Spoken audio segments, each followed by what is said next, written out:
பாய் பாய் எங்க தெருவில் எல்லாருக்கும் அந்த எஸ்ஐஆர் ஓட்டு கன்ஃபார்ம் ஆயிடுச்சு பாய். என் ஓட்டு மட்டும் வரலன்ட்டாங்க. எதுவும் சதிகிதி பண்றாங்களோ?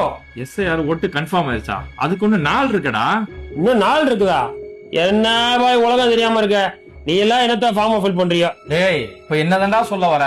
அதாவது வாழ்க வதந்திகள் சொல்லி ஒரு வாட்ஸ்அப் குரூப். அந்த குரூப்ல இப்பதான் ஒரு மெசேஜ் வந்துச்சு. என்ன அப்படின்னா, ஒரு லிங்க் கொடுத்துட்டு இந்த லிங்க்ல போய் உங்க ஓட்டர் ஐடி நம்பரை போட்டு பாருங்க, உங்களுக்கு ஓட்டு வந்துருச்சா இல்லையான்னு சொல்லி அதுலயே காட்டிடும் அப்படின்னு சொல்லி ஒரு லிங்க் பார்த்தா என் ஓட்டே வரல பாய். அதோடதான் இதை இன்னும் 11 குரூப்புக்கு ஷேர் அடிச்சிட்டேன்.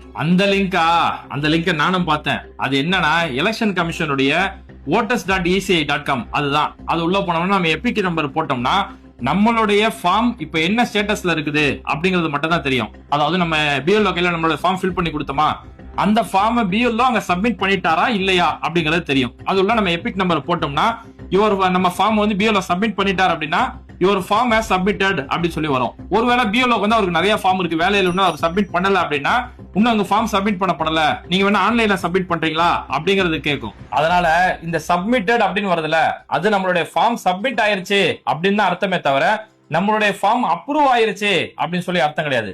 டிசம்பர் 9 டிராஃப்ட் வெளியிடுவாங்க பாரு, அதுல நம்மளுடைய பெயர் இருந்தாதான் இந்த தேர்தலில் நம்மளால ஓட்டே போட முடியும். நிறைய பேர் இந்த மாதிரி என்ன செஞ்சாங்கன்னா, போய் செக் பண்ணி பாக்குறாங்க, யுவர் ஃபார்ம் சப்மிட்டட் வந்தோன்னே எனக்கு ஓட்டு கிடைச்சிருச்சு அப்படின்னு சொல்லி அலட்சியமா இருக்கிறாங்க. இப்படி யாருமே அலட்சியமா இருந்துட வேணாம். வரக்கூடிய 9 எலெக்ஷன் கமிஷன் சார்பில் நம்மளோட டிராஃப்ட் வெளியிடுவாங்க. நம்மளாம் ஃபார்ம் ஃபில் பண்ணி கொடுத்தோம் இல்லையா, இதுல நம்மளுடைய ப்ரூஃப், நம்மளுடைய பாகம் எண், வரிசை எண் இதெல்லாம் சரியா இருந்துச்சுன்னா அந்த டிராஃப்ட்ல நம்மளுடைய பெயர் வரும். அதனால டிசம்பர் 9 நம்ம மறக்காம அந்த டிராஃப்ட்ல நம்மளுடைய பெயர் செக் பண்ணணும். அந்த டிராஃப்ட்ல நம்மளுடைய பெயர் இருந்தா மட்டும்தான் நம்மளால வரக்கூடிய தேர்தலில் ஓட்டு போட முடியும். அதனால இப்போ வந்து இந்த யுவர் ஃபார்ம் சப்மிட்டட்ன்றத பார்த்துட்டு எனக்கு ஓட்டு வந்துருச்சு அப்படின்னு சொல்லி யாருமே அலட்சியமா இருந்துட வேணாம். அதனால திரும்ப ஒரு தடவை சொல்றேன், வரக்கூடிய டிசம்பர் 9 ஒவ்வொருத்தரும் இந்த டிராஃப்ட போய் மறக்காம செக் பண்ணி பாருங்க. அதுல நம்மளுடைய பெயர் இருக்கா, நம்மளுடைய அக்கம் பக்கம் வீட்டு எல்லாருடைய பெயர் அதுல வந்துருச்சான்னு சொல்லி நம்ம உறுதி செய்ய வேண்டியது முக்கியம். அந்த டிராஃப்ட்ல நம்மளுடைய பெயர் இருந்தா மட்டும்தான் நம்மளால வாக்களிக்க முடியும். அப்பதான் இந்த மாதிரியான வாக்கு பறிப்புகளை நம்மளால தடுத்து நிறுத்த முடியும்.